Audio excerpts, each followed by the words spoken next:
SIR বিক্ষোভে মোথাবাড়িতে তুলকালাম পরিস্থিতি। গত বুধবার বিক্ষোভে আটকে পড়েন 7 বিচারপতি। বিক্ষোভের সেই সময় আরো একটি ছবি প্রকাশ্যে। বিডিও অফিসের বাইরে বিক্ষোভ, জমায়েতের ছবি দেখাচ্ছি আপনাদের। গত 2রা এপ্রিল মোথাবাড়িতে বিডিও অফিসের বাইরে বিক্ষোভ, আটকে ছিলেন 7 জন বিচারক। দীর্ঘক্ষণ ঘন্টার পর ঘন্টা আটকে রাখা হয়।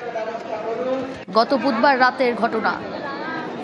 বিক্ষোভের সেই সময়ের আরো একটি ছবি প্রকাশ্যে। আর বিডিও অফিসের বাইরে জমায়েতের ছবিটা দেখুন।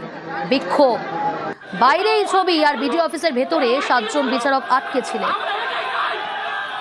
দীর্ঘক্ষণ ঘন্টার পর ঘন্টা আটকে ছিলেন তারা। আপনারা হয়ে হাল্লা করবেন না, আমাদের লাইনের ভিতরে গন্ডগোল করবেন না, কোনো প্রস্তুতি খারাপ করবেন না। যখন আমাদেরকে আশা দিয়েছে বিডিও সাহেব, তাহলে কোনো হয় হাল্লা আপনারা করবেন না। বুঝতে পারলেন? আমাদের কাজ হবে ইনশাল্লাহ।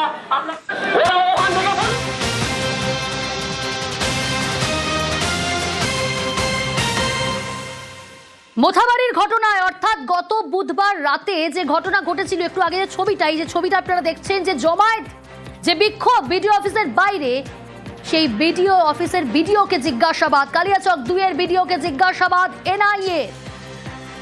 বিডিওর পাশাপাশি গাড়ি চালকদেরও জিজ্ঞাসাবাদ।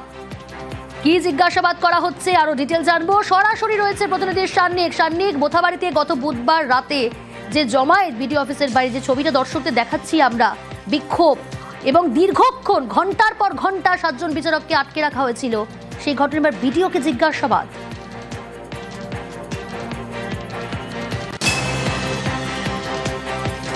দেখো, এই গোটা ঘটনার মধ্যে যে তথ্য অনুসন্ধান এনআইএ আধিকারিকরা করছেন, তার মধ্যে অন্যতম গুরুত্বপূর্ণ, প্রথম থেকেই আমরা যে কথাটা বলছি, অর্থাৎ যে সময় থেকে এই বিক্ষোভ শুরু হলো সেখান থেকে রাত্রিবেলা এই বিচারকদেরকে বের করে নিয়ে যাওয়া, মাঝখানের এতটা সময় কেন লাগলো, এই প্রশ্নের উত্তর কিন্তু বিভিন্ন জায়গা থেকে আলাদা আলাদাভাবে এই উত্তর এনআইএ আধিকারিকরা নিচ্ছেন এবং তারা দেখছেন কোথাও কোনো অসঙ্গতি রয়েছে কিনা। আর সেই জায়গাটাতেই আরও একটি বিষয় যেটি বারংবার সেদিনের থেকে সামনে এসেছে, সেদিন রাত্রিবেলা যখন বিচারকদেরকে বের করা হচ্ছে, সেই সময় সোশ্যাল মিডিয়ায় বেশ কিছু বার্তা ছড়িয়ে পড়ে যে গাড়ি বেরোচ্ছে সেই গাড়িতে 2 জন যারা আন্দোলন করছিলেন তাদেরকে চাপা দেওয়া হয়েছে, এই রকম 2টি বার্তা ছড়িয়ে পড়ে। এবং তারপরে বিভিন্ন জায়গায় আমরা দেখেছি, এখান থেকে প্রায় 3 কিলোমিটার দূরে একটি জায়গাতে বিচারকদের গাড়ির ওপর হামলা পর্যন্ত করা হয়। এই ধরনের ঘটনাগুলো যখন একের পর এক ঘটছে, তখন এনআইএ আধিকারিকরা তদন্তে নেমে তাই এই যে তথ্যগুলো বিভিন্ন জায়গায় ছড়িয়েছে সেগুলোর সত্যতা সম্পর্কেও তারা ধারণা নিতে চাইছেন। এবং ঠিক সেই কারণে সেদিন গাড়িগুলি যারা চালাচ্ছিলেন, পুলিশের যে সমস্ত ড্রাইভাররা সেদিন ছিলেন, তাদের সঙ্গেও যেমন এনআইএ আধিকারিকরা একদিকে কথা বলছেন, পাশাপাশি এই বিডিও অফিস যার দায়িত্বে রয়েছে, অর্থাৎ যে বিডিও, কালিয়াচক 2 নম্বর ব্লকের বিডিও, তার সঙ্গেও কিন্তু আজকে এনআইএ আধিকারিকরা কথা বলছেন। সঙ্গে থাকো।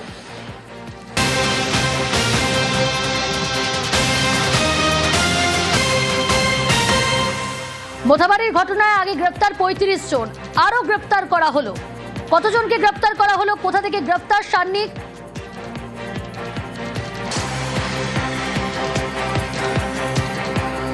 দেখো, যেদিন ঘটনা ঘটে তার পরের দিন, অর্থাৎ বৃহস্পতিবারের মধ্যে প্রথমে 18 জনকে গ্রেফতার করা হয়, তারপরের দিন আরও 17 জন, মোট 35 জন গ্রেফতার ছিলই আগে।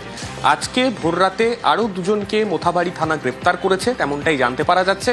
মূলত যারা সেদিন এই বিক্ষোভে উপস্থিত ছিলেন, যাদেরকে আইডেন্টিফাই করা গিয়েছিল, যাদের মধ্যে অনেকেই বুধবারের রাতের পরে বিভিন্ন জায়গায় গা ঢাকা দিয়েছিলেন, তাদের মধ্যেই 2 জনকে আজকে ভোররাতে তাদের বাড়ি থেকেই গ্রেফতার করা হয়েছে, তেমনটাই জানা যাচ্ছে মোথাবাড়ি থানার তরফে। মোথাবাড়ি থানার তরফে তাদেরকে আদালতে তোলার পর তাদেরকে নিজেদের হেফাজতে নেওয়া হবে। এবং এক্ষেত্রে যেহেতু এখনো পর্যন্ত খাতায় কলমে পুলিশই তদন্ত করছে, তাই পুলিশের তরফ থেকে জানার চেষ্টা করা হবে যে এর পেছনে কোনো বৃহত্তর ষড়যন্ত্র আদৌ ছিল কিনা।